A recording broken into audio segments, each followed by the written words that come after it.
Did I ever tell you about my first kill, Batman? No? As I am sure you are aware, my parents were dead and I was rich.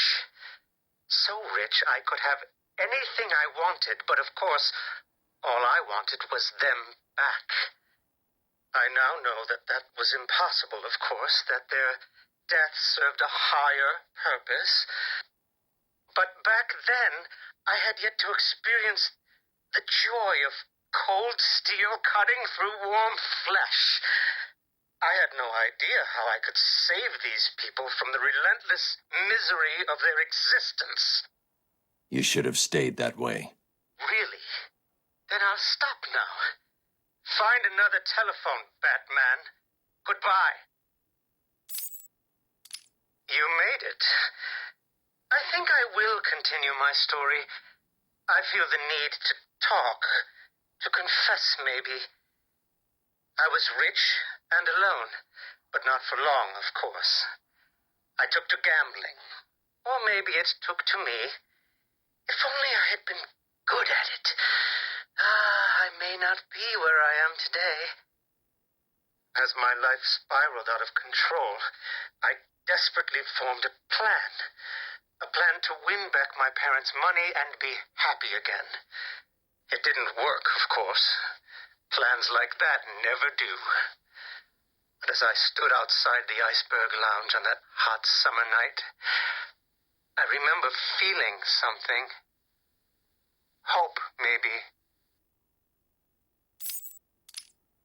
The Iceberg Lounge was crawling with the disgusting flesh of humanity.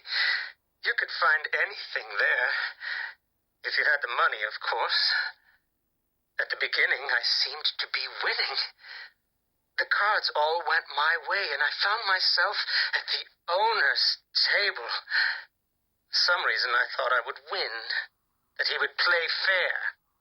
I looked around the table. I saw the people I was against.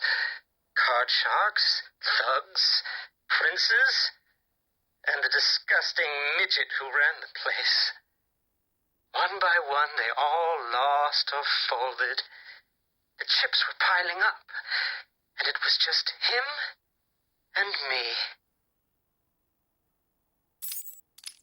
They called him the Penguin, even back then.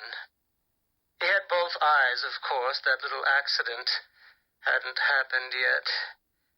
And both of them were looking at me when I put down my cards. The 6 of clubs. The 6 of diamonds. He looked scared. He leaned forward, and I could smell the cigar stench on his breath. The 6 of spades, and finally, the 6 of hearts. I felt good. And then he started laughing. He belched out smoke, and he put his cards down on the table. Card by card, my heart sank. A 3, a 4, a 5, a 6, a damn 7! His straight flush ended me there. I was lost and thrown out into the city to die, penniless. Can you imagine what it was like, Batman? I was numb. I'd lost everything, and I was alone, crying like a baby staggering through the streets of the city, until I found the answer that I had been looking for. I stood there on the Sprang Bridge, looking out at the sea. I felt the warm breeze on my skin, and it felt right.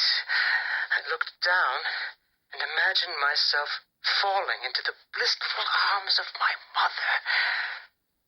And then he appeared. He held out the knife and demanded my money. My money! Can you believe it? I looked into his cold, desperate eyes, and I saw something familiar. Something inevitable. I saw oblivion. I saw that we are all the same, stuck on a miserable loop that demands salvation. So I gave it to him. Can you imagine the vagrant's surprise when I grabbed his knife from his hands? It was instinctive. It was beautiful. In one movement, I sliced out his throat and gave him the gift of salvation. It happened so fast, but I felt every joyous sensation. The blood sprayed over my face, and I saw what little life was left in his eyes leave. But then it was over. I felt lost, like it had been meaningless, that no one would acknowledge my sacrifice. And then it happened. Without realizing what I was doing, I plunged the knife into my forearm and cut deep. It was incredible. I felt my body elevate to a higher place. It had become a temple.